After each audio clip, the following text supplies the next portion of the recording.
ሰላም ወደ ተከበራችሁ የንቁ ሚዲያ ቤተሰቦቻችን ከንቁ ሚዲያ የለተሰኘውና ያልናቸውን ዜናዎች ወደ እናንተ ይዘን ቀርበናል። ከዜናዎቹ ጋር ያድናት ነኝ። አብራችሁን ቆዩ። በምስራቅ አርሲ ሀገረ ስብከት ለሚያገለግሉ 21 የቤተ ክርስቲያን አገልጋዮች ስልጣነ ክህነት ተቀበሉ። እንደሚከተለው ይቀርባል። በምስራቅ አርሲ ሀገረ ስብከት ለሚያገለግሉ 21 የቤተ ክርስቲያን አገልጋዮች ብፁዕ አቡነ ኤልሳ ስልጣነ ክህነት ሰጡ። በብፁዕ አቡነ ኤልሳ የአርሲና ሶማሌ ክልል ጅግጅጋ ሀገረ ስብከት ሊቀ ጳጳስ በአርሲ ሀገረ ስብከት በአሰላ እርሰ ገዳማቱ 44 መንበረ ጵጵስናና ደብረ ምጽላል ቅድስት ማርያም ቤተ ክርስቲያን የአብነት ተማሪዎችና የቤተ ክርስቲያን አገልጋዮች የክህነት ማዕረግ ሰጥተዋል። ብፁዕነታቸው በቤተ ክርስቲያን ደንብና ስርዓት መሰረት ፈተና ላለፉ 10 የአብነት ተማሪዎች የዲቁና ስልጣነ ቅስና ዲያቆናት ለ10 ዲያቆናት ቅስና ለአንድ መነኮሳት ቁምስና ሰጥተዋል። ክህነት ዝም ብሎ የሚታደግ ማዕረግ ሳይሆን ትልቅ መንፈሳዊ ኃላፊነት በመሆኑ ተቀባዮች ክብሩን ጠንቅቀው ማወቅና መጠበቅ እንዳለባቸው ገልጸዋል። ክህነት መቀበል ብቻ በቂ አይደለም በማለት እያንዳንዱ አገልጋይ መሰረታዊ የሆነውን የቤተክርስቲያን ዕውቀት ዶግማና ቅኖና በበቂ ሁኔታ መያዝ እንዳለበት ብፁዕነታቸው ማሳስበዋል። ተማሪዎቹ ለአገልግሎት ከመሰማራታቸው በፊት በጸሎትና በትምህርት መታነጽ እንዳለባቸው አጽንኦትም ሰጥተዋል። የተሰጣቸውን ስልጣነ ክህነት ለቤተ ክርስቲያን በአርሲ ሀገረ ስብከትና አካባቢው ለሚገኙ አድባራትና ገዳማት የአገልጋይ እጥረት እንዳይኖር ትልቅ እገዛ እንደሚያደርግም አክለዋል። ለአብነት ትምህርት ቤቶችም ተማሪዎች ተምረው ለፍሬ በመብቃታቸው የአብነት ትምህርት ቤቶቹ እንዲጠናከሩና ሌሎችም ተማሪዎች እንዲበረታቱ ያደርጋል በማለት ወደፊትም እውቀታቸውን ማሳደግ እንዳለባቸው ገለጻ ተደርጓል። ወጣትነት ለቤተ ክርስቲያን የስብከተ ወንጌል ጉባኤ 5ኛ ዓመት በታላቅ ድምቀት ተከበረ። ተጨማሪ አለ። ወጣትነት ለቤተ ክርስቲያን የስብከተ ወንጌል ጉባኤ 5ኛ ዓመት በሰበታ መካነ ሰላም ቅዱስ ገብርኤል ቤተ ክርስቲያን በታላቅ ድምቀት ተከናወነ። ወጣትነት ለቤተ ክርስቲያን የስብከተ ወንጌል ጉባኤ 5ኛ ዓመት በሰበታ መካነ ሰላም ቅዱስ ገብርኤል ቤተ ክርስቲያን በታላቅ ድምቀትም ተከናውኗል። በጉባኤው ላይ ብፁዕ አቡነ ሳይሮስ የመንበረ ፓትርያርክ ጠቅላይ ቤተ ክህነት ዋና ስራ አስኪያጅ፣ የደቡብ ምዕራብ ሸዋና የሸገር ከተማ ሀገረ ስብከት ሊቀ ጳጳስ ተገኝተው ቡራኬም ሰጥተዋል። የተለያዩ ሰባኪያነ ወንጌልና ዘማሪያን እየተጋበዙ ለ3 ተከታታይ ቀናት ሲሰጥ የቆየው ጉባኤ ማጠቃለያ ትናንትና ሰኔ 21 ቀን 2018 ዓ.ም የተከናወነ ሲሆን ብፁዕ አቡነ ሳይሮስና ብፁዕ አቡነ ጢሞቴዎስ የዳውሮ ኮንታና የከምባታ ሀገረ ስብከት ሊቀ ጳጳስም ተገኝተዋል። ወጣትነት ለቤተ ክርስቲያን የሚለው የስብከተ ወንጌል ጉባኤ ከተመሰረተ 5ኛ ዓመት ማስቆጠሩን መርሃ ግብሩ መዘጋጀት ከጀመረ ደግሞ 49ኛ ዙር መሆኑም ተገልጿል። በዕለቱም የክረምቱ ብርድ ሳይበግራቸው በርካታ የአጥቢያ ምዕመናን እንዲሁም በሸገር ከተማ ሀገረ ስብከት አብያተ ክርስቲያናት የሚገኙ ታዳጊዎችና ወጣት የሰንበት ተማሪዎች ተገኝተው መዝሙርም ዘምረዋል። ህዝቡም ወንጌልም ተምሯል። ብፁዕ አቡነ ጢሞቴዎስ የዳውሮ ኮንታ ሀላባ ጠንባሮና የካምባታ ሀገረ ስብከት ሊቀ ጳጳስ መጽሐፍ ዜና መዋዕል ቀዳማዊ ምዕራፍ ከምዕራፍ 29 ከቁጥር 14 ላይ ባለ የመጽሐፍ ቅዱስ ጥቅስ መነሻ ሁሉ ካንተ ዘንድ ነውና ከእጅ ተቀበልነው ሰጥተናል በሚል ወንጌል ቃልንም አስተምረዋል። በተለይም ወጣትነት ራሱን ጸጋ እንደሆነና በዚህ ዕድሜ ክልል የተመጣጠነ ህይወት ለመመለስ ከባድ እንደሚሆንና ብዙዎቹ የወጣትነት ዘመናቸውን አልባሌ ቦታ አሳልፈው ከፈጣሪያቸውና ከራሳቸው ጋር ተጣልተው የቀሩ እንዳሉ በማንሳት ብፁዕ አቡነ ሳይሮስም ይህንን በመረዳት ለወጣቶች ወንጌል የማስተማር ስራ በጠነከረ መልኩ መስራት እንዳለበት በማመን በትጋት እየሰሩ እንደሚገኙም ገልጸዋል። በመጨረሻም ብፁዕ አቡነ ሳይሮስ በዚህ ቦታ መገኘት መመረጥ ነው፣ ሌሎችም ራሳቸውንና ገንዘባቸውን ከሚባክንበት ቦታ ነው ያሉትና እናንተ ግን በቅድስና ስፍራ በመገኘት ዋጋ ልትሰጡ ይገባል በማለት በቀጣይም ጉባኤው በተጠናከረ ሁኔታ መቀጠልና ከሀገር ውጭም ሆነ በሀገራችን ላይ ወንጌል የመዳረስ ስራ በትኩረት ተጠናክሮ እንደሚቀጥል በመግለጽ ቃለ ምዕዳንና ቡራኬ ሰጥተው ጉባኤውም ተጠናቋል። የኢትዮጵያ ኦርቶዶክስ ተዋሕዶ ቤተክርስቲያን መንበረ ፓትርያርክ ያዘጋጀውን ረቂቅ አዋጅ ለውይይት አቀረበ። ተጨማሪ አለ።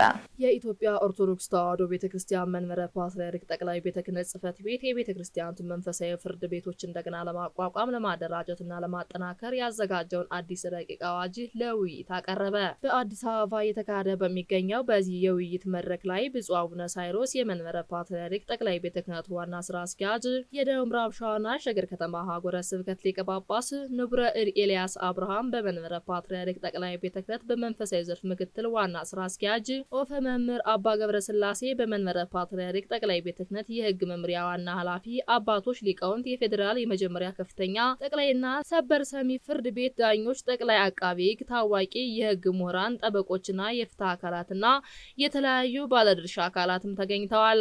ቅድስት ቤተክርስቲያን ለሀገሪቱ የሕግ ስነ ስርዓት እድገት ከፍተኛ አስተዋጽኦ ማበርከቷንና ያለ ቤተክርስቲያኑ አስተዋጽኦ የሕግ ጥናት ሙሉ ሊሆን እንደማይችል የመንበረ ፓትርያርክ ጠቅላይ ቤተ ክህነት ዋና ስራ አስኪያጅ ብፁዕ አቡነ ሳይሮስ በመድረኩም ገለጻ አድርገዋል። ብፁዕነታቸው የኢትዮጵያ ኦርቶዶክስ ተዋሕዶ ቤተክርስቲያን የሕግና የፍትህ ስርዓት መሰረት በመጣል በኩል ታሪካዊ አሻራ አላት ሲሉ አክለዋል። በተለይም ጥንታዊ ፍትሐ ነገሥት መንፈሳዊ ይዘትና መመሪያ ብቻ ያለው ሳይሆን በአሁኑ ዘመንም በሀገሩ ለሚሰራባቸው የፍትህ ብሔርና የወንጀል መቅጫ ሕጎች መነሻ በመሆኑ ትልቅ አስተዋጽኦ እንዳደረጉ ብፁዕነታቸው በንግግራቸው ላይ አብራርተዋል። በዚህም የተነሳ ማንኛውም የሕግ ጥናትና ምርምር ሲካሄድ የቤተክርስቲያኒቱ የታሪክና የሕግ ማህደር ያላካተተ ከሆነ ሙሉነት እንደሚጎድለውም ተጠቁሟል። በተጨማሪም ሃይማኖታዊ ባህሎችን፣ ሕጎችን በዘመናዊ ስርዓት ውስጥ ያላቸውን ቦታ በተመለከተ ብፁዕ አቡነ ሳይሮስ እንዳነሱት አሁን ስራ ላይ ያለው የኢትዮጵያ ፌዴራላዊ ዲሞክራሲ ሪፐብሊክ ኢፌዴሪ ሕገ መንግስት አንቀጽ 34 ንዑስ አንቀጽ 5 የሃይማኖትና የሕጎችን በግልና በቤተሰብ ጉዳዮች ላይ እውቅና እንደሚሰጥና እንደሚፈቅድ ዋቢ አድርገውም አስታውሰዋል። በአጠቃላይ የኢትዮጵያ የሕግ ታሪክ ሲነሳ የቅድስት ቤተክርስቲያን አስተዋጽኦ ከግምት ውስጥ ሊገባ እንደሚገባም ሕጎቻችሁም በዚህ ታሪካዊና ነባር እሴት የተቀዱ መሆናቸውን በመገንዘብ ሊሰሩ እንደሚገባ መልእክታቸውን አስተላልፈዋል። ለረጅም ጊዜ ጥናት ሲደረግ የቆየው ይህ ረቂቅ አዋጅ በኢፌዴሪ ሕገ መንግስት አንቀጽ 34 ንዑስ አንቀጽ 5 እና 78 ንዑስ አንቀጽ 5 በተደነገገው መሰረት በሃይማኖት ሕግጋት ላይ ተመስርተው የሚዳኙ የሃይማኖት የፍርድ ተቋማት እውቅና ሊሰጣቸው እንደሚችል በሚያስቀምጠው የሕግ ማዕቀፍ ላይም የተመሰረተ ነው ብለዋል። ይህ አዋጅ ጸድቆ ወደ ተግባር ሲገባ ተከራካሪ ወገኖች በፈቃደኝነት ላይ በተመሰረተ ሁኔታ በጋብቻ፣ በፍች፣ በቀለብ አወሳሰን፣ በውርስና ስጦታ ጉዳዮች እንዲሁም ከቤተ ክርስቲያን አገልጋዮች የስራ ግንኙነትና ከቅኖናዊ አስተምሮ ጋር በተያያዙ ጉዳዮች ላይ በመንፈሳዊ ፍርድ ቤቶች በኩል ዳኝነት እንዲያገኙ ሰፊ ዕድል ይከፍታል በማለት ኦፈ መምህራን አባ ገብረስላሴ በመንበረ ፓትርያርክ ጠቅላይ ቤተ ክህነት የሕግ መምሪያ ኃላፊ ገለጻ አድርገዋል። በውይይቱ መድረክ የተገኙ የሕግ ምሁራን በበኩላቸው ረቂቅ አዋጁ የቤተክርስቲያኒቱን የፍትህ ስርዓት ከማመዘን ባለፈ የመደበኛ ፍርድ ቤቶችን የስራ ጫና በማቃለል ረገድ ትልቅ ሚና እንደሚኖረው ጠቁመው አዋጁ በፍትሐ ብሔር ስነ ስርዓት ሕግጋትና በቤተክርስቲያኒቱ ቅኖናዊ ሕጎች እንደ ፍትሐ ነገሥትና ዲድስቅልያ መካከል ያለውን መስተጋብር ግልጽ በሚያደርጉበት ሁኔታ ላይ ገንቢ የሕግ ሙያዊ ምክር ሀሳቦችንም አክለውበታል። በዕለቱም የተሰበሰቡ ግብአቶች ታክለውበት ረቂቅ አዋጁ ይበልጥ ደብሮ በቅርቡ ለሚመለከተው የመንግስት የሕግ አውጪ አካላት ቀርቦ እውቅና ያገኛል ሲሉ አክለውም ተናግረዋል። ይህም አዋጅ መጽደቁ ቤተክርስቲያኒቱን በመንፈሳዊ ጠቅላይ ከፍተኛና የመጀመሪያ ደረጃ ፍርድ ቤቶች ተዋቅራ ተደራሽነቷ እንድታሰፋ ሕጋዊ መሰረት የሚጥል መሆኑ በውይይቱ ላይም ተጠቁሟል። የወልቂጤ ቅዱስ ዜና ማርቆስ መንፈሳዊ ኮሌጅ ሁለተኛ ዙር ደቀ መዛሙርትን አስመረቀ። እንደሚከተለው ይቀርባል። የወልቂጤ ቅዱስ ዜና ማርቆስ መንፈሳዊ ኮሌጅ የሁለተኛውን ዙር የነገረ መለኮት ደቀ መዝሙርትን በታላቅ ድምቀት አስመረቀ። በብፁዕ አቡነ መልከ ጸዲቅ ሳልሳይ የጉራጌ ሀገረ ስብከት ሊቀ ጳጳስ የተመሰረተው የወልቂጤ ቅዱስ ዜና ማርቆስ መንፈሳዊ ኮሌጅ ለ3 ተከታታይ ዓመታት በነገረ መለኮት ትምህርት ዘርፍ ሲያስተምራቸው የነበሩ የሁለተኛ ዙር ደቀ መዛሙርትንም በታላቅ ድምቀት አስመርቋል። የሀገርና የቅድስት ቤተክርስቲያን ተተኪ አገልጋዮችና ምሁራን በማፍራት ላይ የሚገኘው የዚህ ኮሌጅ ታሪካዊ የምርቃት ስነ ስርዓት ላይ በከፍተኛ መንፈሳዊ ድምቀትና ስርዓት የተከናወነ ሲሆን በበዓሉ ላይ ብፁዓን አበው ሊቀ ጳጳሳት ብፁዕ አቡነ መልከ ጸዲቅ ሳልሳይ የኮሌጁ መስራችና የበላይ ኃላፊ ሊቀ ጳጳስ፣ ብፁዕ አቡነ ዮሴፍ የሲዳማ ሀገረ ስብከት ሊቀ ጳጳስና የታቦር ፍኖተ ጥበብ መንፈሳዊ ኮሌጅ የበላይ ኃላፊና ብፁዕ አቡነ መቃሪዮስ የምዕራብ ካናዳ ሀገረ ስብከት ሊቀ ጳጳስም ተገኝተዋል። በተጨማሪም የመንበረ ፓትርያርክ ጠቅላይ ቤተ ክህነት ከፍተኛ ልኡካንና የወልቂጤ ዩኒቨርሲቲ አመራር አካላት፣ ጥሪ የተደረገላቸው የመንግስት አካላት በክብር እንግድነት በመገኘት የስነ ስርዓቱ ተካፋይም ሆነዋል። በምርቃቱ መርሃ ግብር ላይም መደበኛ የነገረ መለኮት ትምህርታቸውን ያጠናቀቁ 19 ደቀ መዛሙርት እንዲሁም ለአንድ ወር ተከታታይ አጭር ጊዜ የአቅም ማጠናከሪያ ስልጠና ሲከታተሉ የነበሩ 30 ካህናትና አገልጋዮች በብፁዓን አበው ሊቀ ጳጳሳት እጅ የዲፕሎማና የሰርቲፊኬት የምስክር ወረቀትም ተቀብለዋል። ይህ የምርቃት በዓል ኮሌጁ በቤተክርስቲያን ትምህርት ዘርፍ እያበረከተ ያለውን ከፍተኛ አስተዋጽኦ የሚያሳይ ሲሆን ተመራቂዎችም ላለፉት 3 ዓመታት የቀሰሙትን እውቀት መሰረት በማድረግ በማድረግ ኦርቶዶክሳዊነትን ለማስፋፋትና